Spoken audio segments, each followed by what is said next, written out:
মঙ্গলবার সকালে শুরু হয় রামিসা মামলার সাক্ষ্য গ্রহণ। কান্না জর্জরিত কণ্ঠে সাক্ষীর কাঠগড়ায় বসে সাক্ষ্য দেন রামিসার মা পারভিন আক্তার। আদালতে তখন পিনপতন নীরবতা।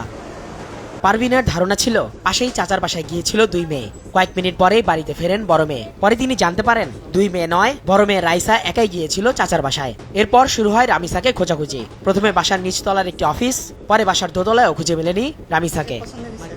রামিসাকে খুঁজতে খুঁজতে দিশাহারা হয়ে পড়েন মা পারভিন আক্তার। বাসার 3 তলায় পাশের ফ্ল্যাটে মেয়ের একটি জুতা দেখে থমকে যান তিনি। দরজার কড়া নাড়লেও কেউ খোলে না দরজা। এরপর চিৎকার শুরু করেন রামিসার মা।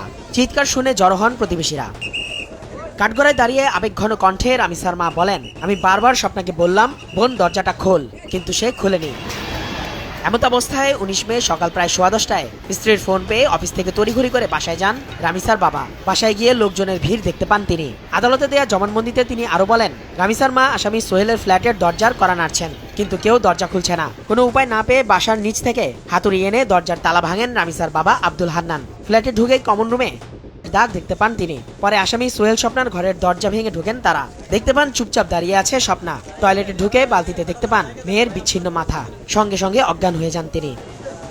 আলোচিত এই মামলার জব্দ তালিকার প্রস্তুতকারী সাক্ষী পল্লবী থানার এসআই ইকবাল হোসেন। ঘটনাস্থল থেকে কি উদ্ধার করা হয়েছিল মঙ্গলবার তিনিও আদালতকে জানান। বলেন, মাথাবিহীন রামিসার নিজ হাতে তোলার সময় কেঁদে ফেলেন তিনি।